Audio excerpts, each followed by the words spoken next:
उठाइए ना, उठाइए ना। এই সাজু কি একটা অবস্থা বুঝলাম না, ওই যে বিড়ি খাতাম সিগারেট টিগারেট টুকটাক বুঝলি, এম যে অবস্থা বিড়ির দাম তো খুব বেড়ে গেছে বন্ধু, সিগারেটের দাম যে বলা বাড়ছে বুঝলি। ওই শোন, ওই ডারবি তো আগে 6 টাকা ছিল, এখন তো 8 টাকা করে দিয়েছে, আর লাকি তো 10 টাকা ছিল 12 টাকা করে দিয়েছে বুঝলি। আর এই বিড়ির দাম না কমলি কিভাবে কি করবো বল, কিছুই তো খাতি পারতিস না, সে মাথায় তো কাজ করতিস না, পেটে হইতিস খালি গ্যাস, সিগারেট টিগারেট না খাই। এখন ওই যাই হোক শোন, বিড়ির দাম কমাই গেলে একমাত্র ওই আন্দোলন ছাড়া কোনো বুদ্ধি নেই। তা আমি আসতেছি 2-5 মিনিটের পরে, ওই তুই এক কাজ করিস, ছেলেবিলি 2-4 জন জোগাড় করে রাখ, ওই এখন আন্দোলন করতে এমনই মাঠে নামা লাগবে।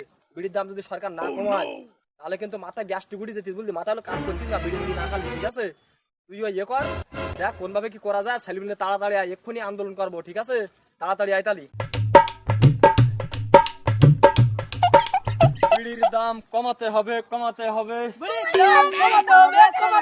বিড়ির দাম বাড়লো কেন, ডারবি যখন 6 টাকা, ডারবি যখন 6 টাকা, লাকি যখন 10 টাকা, বিড়ির দাম কমাতে হবে। বাংলাদেশের জনগণ খাবে, বাংলাদেশের জনগণ খাবে কি, বিড়ির দাম বাড়লো কেন, এই সরকার তোমায় জবাবদিহি করতে হবে।